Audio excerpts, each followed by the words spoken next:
What's going on, guys? Welcome back to BlackTideTV, bringing you the best of all things gaming each and every day. Today, I've got an Elder Scrolls Online bonus video for you. Yes, the title says Game of Thrones, and that is what we're talking about in today's video. However, I do not own a Game of Thrones video game to commentate over, so we're choosing to commentate over Elder Scrolls Online instead. Even if I did have a Game of Thrones video game to commentate over, that video game would have to be the Telltale series, and that would be extremely confusing because the Telltale series is a very verbal series. It's all about talking to people, puzzling through things, picking the right thing to say. And when you're watching something on screen in the Game of Thrones universe and listening to something about the Game of Thrones universe that's completely disconnected from what you're seeing, it could get extremely confusing. So I've picked a series that's very similar to Game of Thrones, but still disconnected enough that it's easy to watch and listen to at the same time. I've not gone the route of most other YouTubers when they review television series of just putting up pictures and video clips and whatever from the series or from the episode itself, just because I'm not sure how to do that without getting a copyright strike. And I decided to just make a video instead of blundering through legal documents trying to figure that shit out. I just wanted to make the video and just talk about it, and I think that the Elder Scrolls Online series fits into Game of Thrones very well. Both of them are very high fantasy with all these different races and these different places and these different. It's in the same time span, kind of. I don't know. They're very similar series, and I think that the gameplay and the commentary are going to work together hand in hand. I want to make a lot of Game of Thrones videos on this channel. I'm very passionate about the TV show. It's one of my favorite TV shows, if not my favorite TV show of all time, or I should say HBO show. I guess HBO and TV are kind of two different things, but it's one of my favorite series of all time, and I want to share that with you in the bonus videos on this channel. And hopefully we're going to talk about some more Game of Thrones stuff in the future, but for today I just wanted to get our feet wet on the channel with a review of the Season 6 finale, which just happened. Of course, there's going to be spoilers in this video, so if you haven't seen the Season 6 finale yet, make sure you go and see that right now. It's absolutely amazing. It is the best episode of the series so far, and that is what we're going to convey in this video. We're going to get into some future videos, like I said, I may do a full Season 6 review of from episode 1 to episode 10, a full story arc review, and I want to do some season 7 predictions as well. Maybe in the future we'll get into some separate episode reviews for season 7 when that comes out next year, but until then, I guess all we have to do is start this review for the season 6 episode 10 Winds of Winter episode. So spoiler alert, do not go any further if you have not seen the episode. Now let's get started.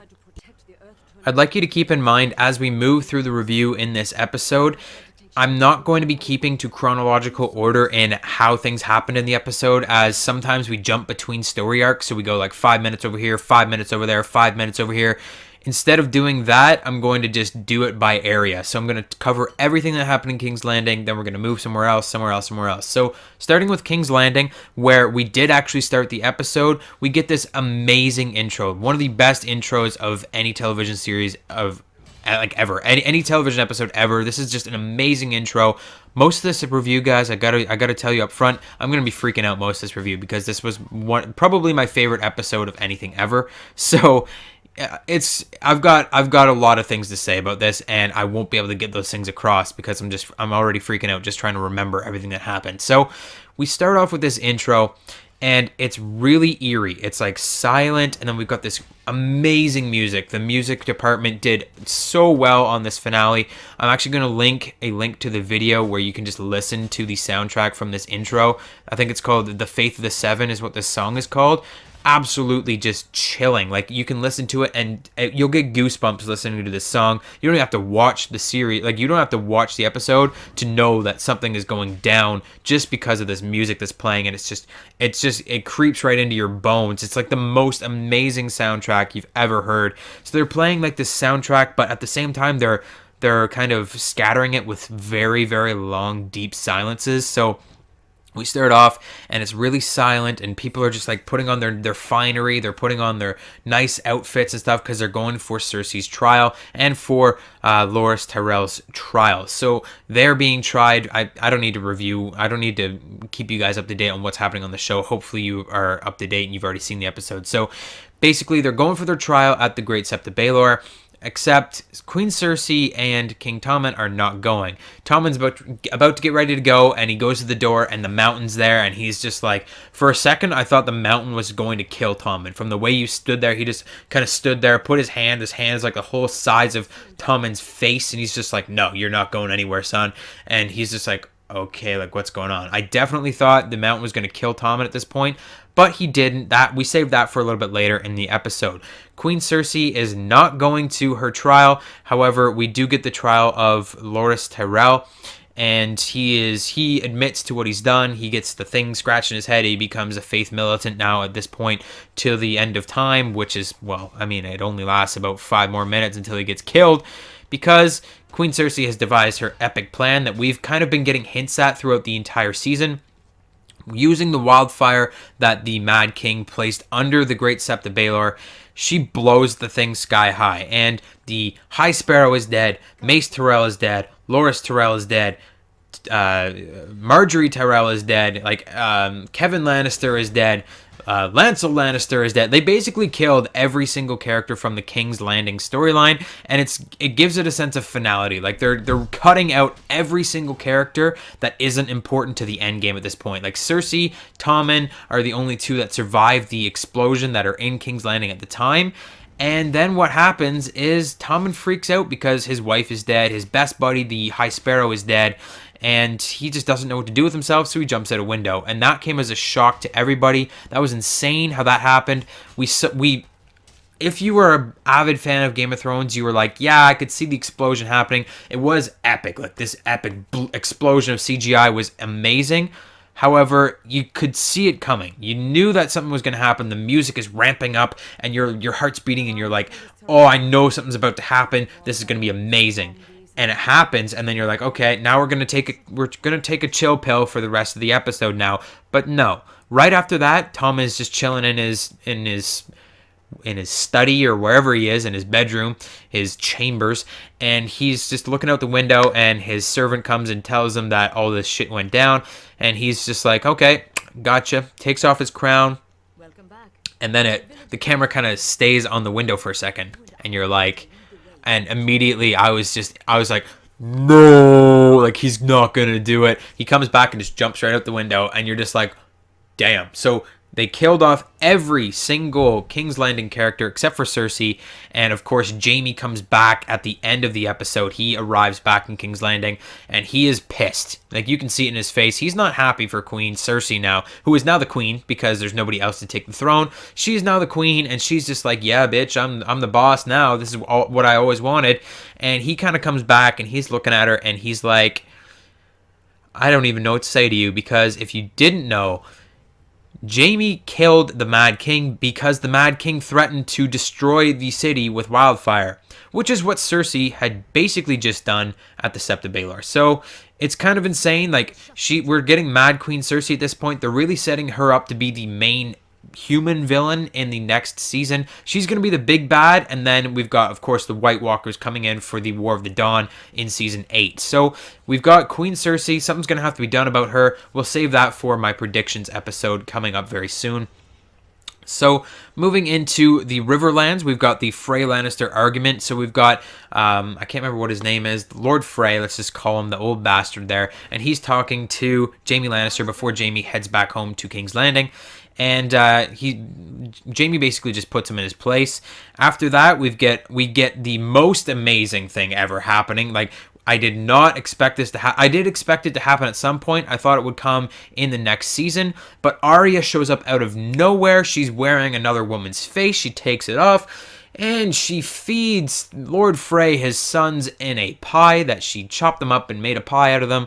And she feeds them to Lord Frey, and then she kills Lord Frey, which is something that I thought would happen at some point, but I did not think that they would pay that off in this season. I definitely thought they were done with Arya for this season, so that was really nice to see that she's back in Westeros, and she's going to be probably going after Cersei in the next season. Again, we'll talk about her when we get to my predictions for season 7 episode of BlackTideTV, but until then, we know that Arya is back in Westeros, and she is going ham. She's a badass killing machine. Like, she killed people, cooked them up, and made them into a pie, and then fed them to a guy before killing him. Like, that's pretty intense. She's a badass now. We get the only part of the episode that was slow in my opinion. Sam and Gilly finally make it to the Citadel. It was a little bit funny. Sam kind of went to the Citadel, and it was a laugh or two. But he finally gets in this library, most intense library of ever, probably inspired by the Library of Alexandria in actual history, and it's pretty crazy. Like, it is a huge library. Hopefully he's going to learn some useful shit there, like how to forge Valyrian steel, or how to destroy the White Walkers, or maybe he's going to learn something about Daenerys, or I don't know. He's got to learn something at this massive library. I don't think he's going to be a big part of season 7. I think he might appear like once or twice, but mostly I think he is done for the series for now. I think he's going to be a very minor character in the next seasons. We get to Dorne, which was kind of a shock to some people. I wasn't anticipating a Dorne scene. I was like, no, they didn't cut Dorne out completely at the beginning of the season. Dorne is definitely coming back, and they did. Right for the last episode of the season, we get Dorne talking to Lady Olenna, the last Tyrell, and Lady Olenna's pissed. She's like, Cersei killed my whole family. She killed my future, killed my son, my grandson, my granddaughter. She's like, I'm pissed. I want to fuck some people up. And Dorne is like, yeah, man, like, let's go for it. And then all of a sudden, Varys shows up, which I had 100% knew he was going to Dorne to get Dorne's help and bring the Dornish master plan kind of back into the series. So we get Varys showing up, and he has teamed up the Tyrells and the Dornish with Daenerys. It's going to be absolutely insane. We've got this massive force coming to Westeros, which we're going to talk about in just a second. But absolutely insane. We got this meeting between these three characters, like three characters that haven't really been in it a lot this season, and you can tell that they're making their plans. They're teaming up with Daenerys, and it's going to be intense. Into the north now, we get Davos confronting Melisandre. She gets sent south, which is a really bad decision, and if I do say so myself on Jon's part, you don't send away the lady that can bring you back to life. You just don't do. That's not a smart thing to do. So we get that happening. I know he wants Davos on his side, and Davos is a cool dude, one of my favorite characters in the whole series, but Melisandre can bring you back to life.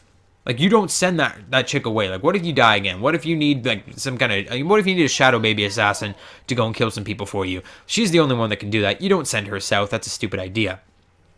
We get Winter is here. The White Raven comes from the Citadel. We've got Peter Baelish revealing his plans to Sansa, which was really stupid on his part. Usually Peter plays his cards pretty close to the chest, but he's just like, I've got this picture, and I want to marry you, and I want to be sitting on the throne. It's like it was kind of dumb that he kind of just came out with this whole plan to Sansa, and she just shut him down like hard. She's like, that's a pretty good picture, bro, and she just walks away. She was kind of like on point in that episode. She was just like, yeah, like, cool, but I don't want that, and she just walks away. It was absolutely awesome. Shut him down.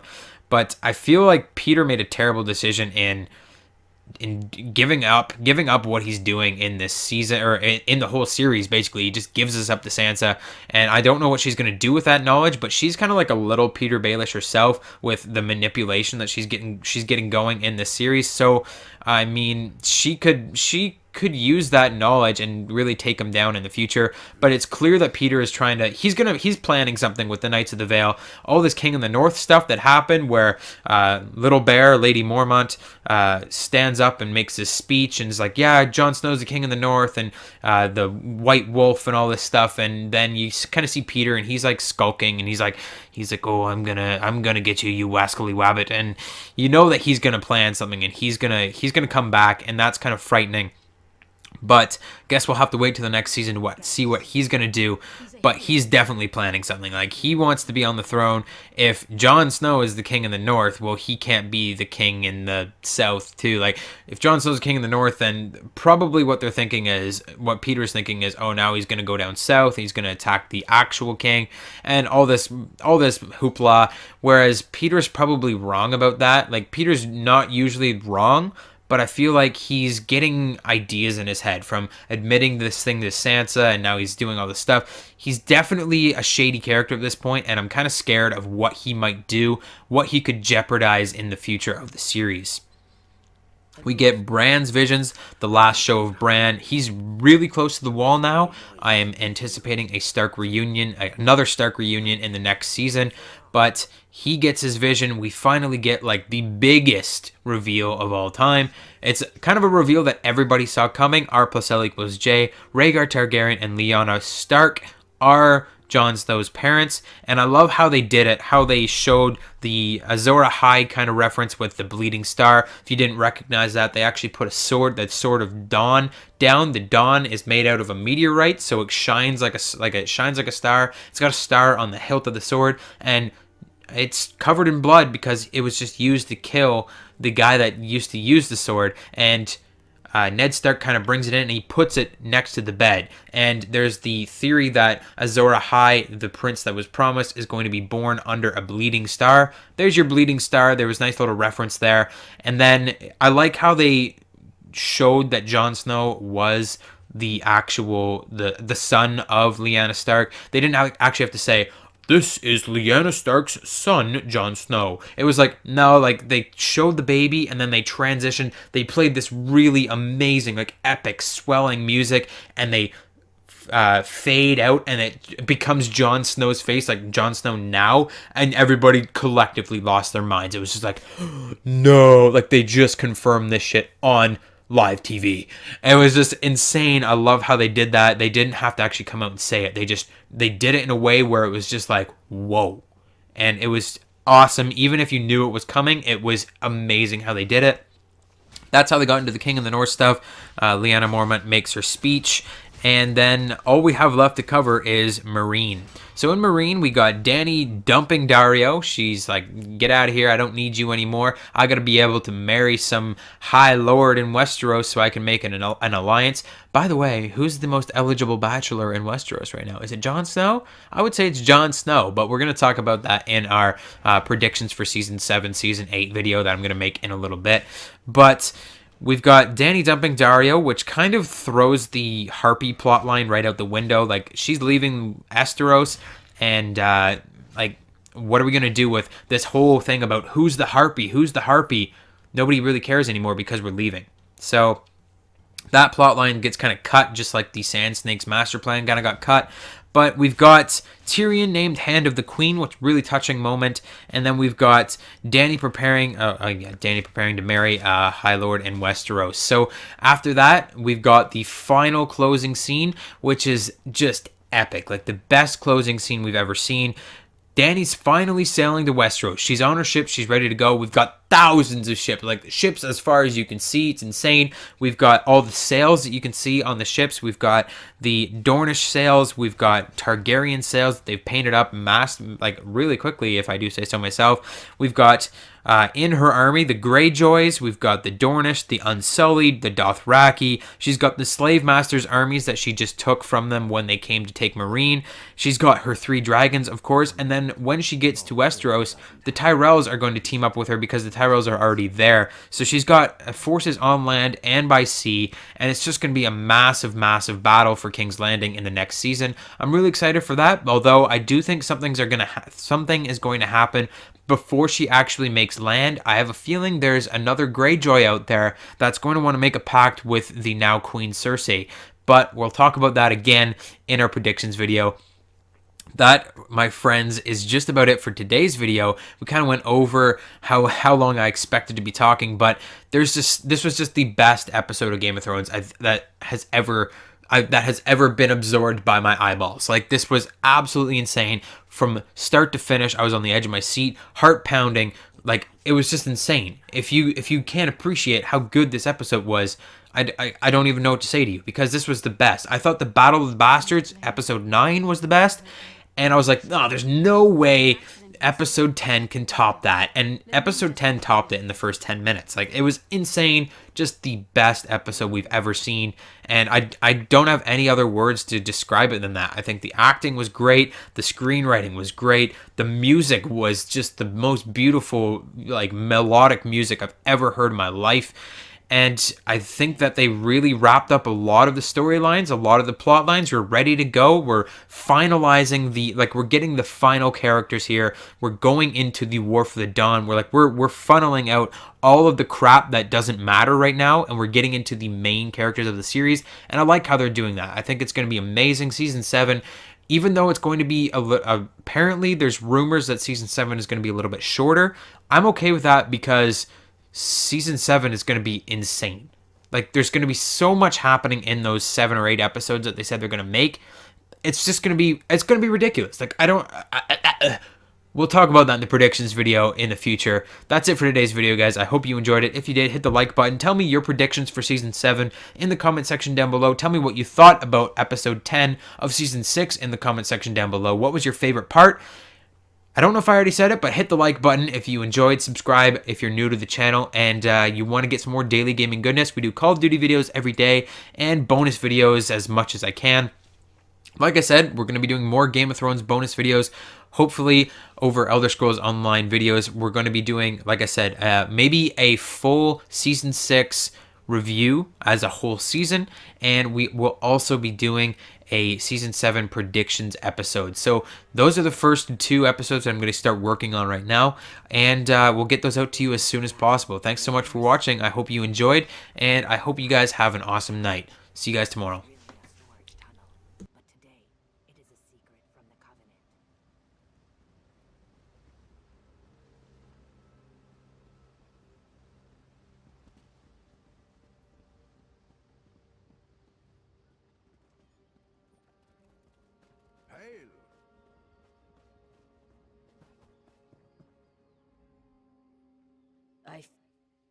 How could sometimes... Hello there.